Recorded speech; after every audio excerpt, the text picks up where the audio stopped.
Shalom Bapak Ibu Saudara yang kekasih di dalam Tuhan. Selamat berjumpa kembali dengan saya Daniel Johan dalam renungan kebenaran Alkitab pada hari ini, Sabtu 27 Agustus 2022. Baik, hari ini saya akan membawakan renungan kebenaran Alkitab dengan judul Kristus telah menggenapi janji kedatangannya.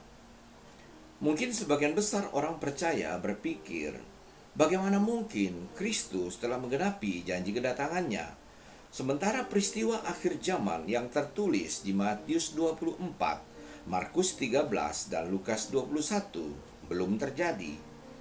Yesus berjanji kepada murid-muridnya bahwa Dia akan datang kembali kepada mereka. Lalu apakah janji kepada murid-muridnya itu tidak Dia genapi? Baik, Bapak Ibu Saudara yang kekasih di dalam Tuhan, kita baca beberapa ayat Alkitab berikut ini. Yang pertama, Yohanes 14 ayatnya yang ke-18 hingga 19. Demikian firman Tuhan. Aku tidak akan meninggalkan kamu sebagai yatim piatu. Aku datang kembali kepadamu.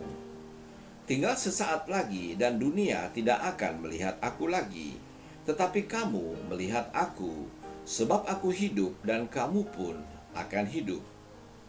Kata kamu dalam konteks ayat ini adalah merujuk kepada murid-murid Yesus pada waktu itu, bukan kita yang hidup sekarang ini.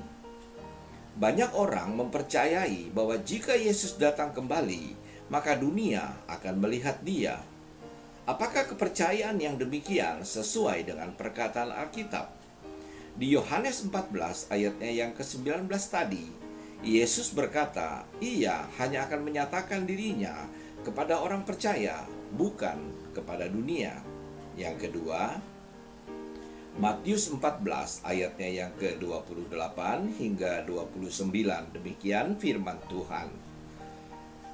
Kamu telah mendengar bahwa aku telah berkata kepadamu, Aku pergi, tetapi aku datang kembali kepadamu. Sekiranya kamu mengasihi aku, kamu tentu akan bersuka cita karena aku pergi kepada Bapa-Ku, sebab Bapa lebih besar daripada aku. Dan sekarang juga aku mengatakannya kepadamu sebelum hal itu terjadi, supaya kamu percaya apabila hal itu terjadi. Sesuai perkataan Yesus sendiri di ayat 29, maka hal itu pasti akan terjadi dan telah terjadi sesuai dengan janji Tuhan, agar murid-muridnya percaya kepadanya. Jika hal itu tidak terjadi, maka tentu murid-muridnya tidak akan percaya kepada Kristus. Yang ketiga, Matius 24 ayatnya yang ke-23 dan 26. Demikian firman Tuhan. Ayat 23, pada waktu itu, jika orang berkata kepada kamu, lihat Mesias ada di sini, atau Mesias ada di sana, jangan kamu percaya.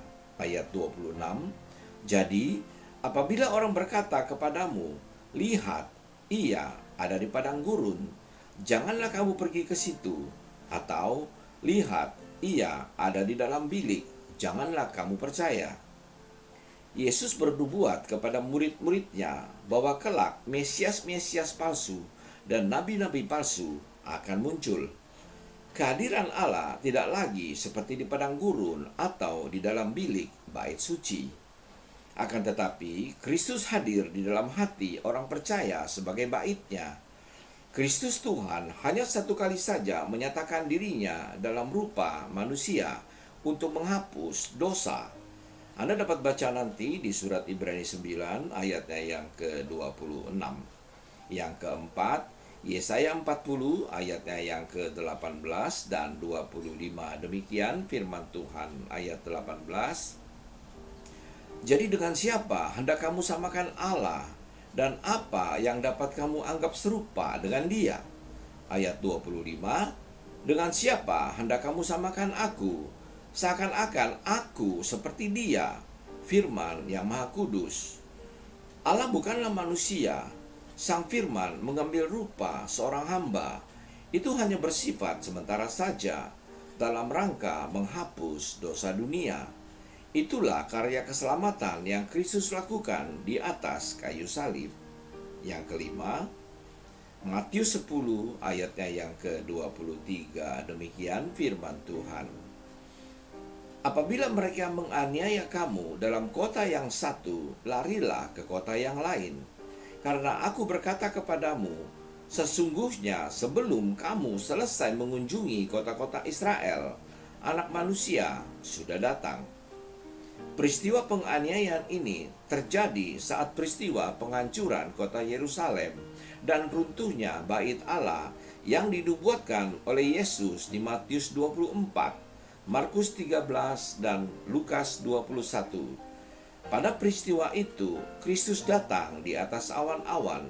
Anda dapat baca nanti di Matius 24 ayatnya yang ke-30, Markus 13 ayatnya yang ke-26, dan Lukas 21 ayatnya yang ke-27. Yang ke-6, Matius 16 ayatnya yang ke-28. Demikian firman Tuhan. Aku berkata kepadamu, sesungguhnya di antara orang yang hadir di sini ada yang tidak akan mati sebelum mereka melihat Anak Manusia datang sebagai Raja dalam kerajaannya. Jika Kristus belum datang, maka orang yang dikatakan Yesus tidak akan mati sebelum melihat Anak Manusia datang, di mana itu merefer kepada Rasul Yohanes. Maka Rasul Yohanes sampai dengan hari ini tentu masih hidup. Tapi faktanya tidak demikian, bukan? Nah, dari beberapa ayat firman Tuhan di atas menunjukkan bahwa janji kedatangan Kristus telah digenapinya. Sebagai penutup, kita tentu percaya, bukan? Jika Kristus berjanji kepada murid-muridnya pada waktu itu, tentulah ia akan menggenapi janji itu kepada mereka. Bukankah janji Allah itu ya dan amin? Sebagai renungan kita pada hari ini, saya mengajak Anda untuk membaca Alkitab kita di surat 1 Korintus 3 ayatnya yang ke-16. Demikian firman Tuhan. Tidak tahukah kamu bahwa kamu adalah bait Allah dan bahwa Roh Allah diam di dalam kamu? Kristus Tuhan atau Roh Kristus telah datang dan tinggal di dalam kita, bait-Nya yang kudus. Coba renungkan beberapa hal berikut ini. Yang pertama, jika Kristus belum datang kepada kita, bait-Nya belum bersatu dengan mempelainya atau tubuhnya, dapatkah kita memiliki pikiran dan perasaan Kristus? Yang kedua, jika Kristus Tuhan yang adalah Roh belum datang dan diam di dalam diri kita, maka kita bukanlah milik Kristus. Mari kita baca ayat terakhir di surat Roma 8 ayatnya yang ke-9. Demikian firman Tuhan. Tetapi kamu tidak hidup dalam daging, melainkan dalam roh, jika memang Roh Allah diam di dalam kamu. Tetapi jika orang tidak memiliki Roh Kristus, ia bukan milik Kristus. Yang ketiga, jika Allah sang terang itu belum datang kepada kita, dapatkah kita menjadi terang bagi dunia sebagaimana Kristus adalah terang dunia? Demikianlah renungan kita pada hari ini. Sampai jumpa lagi di renungan kebenaran Alkitab pada Sabtu yang akan datang. Tuhan Yesus memberkati. Amin.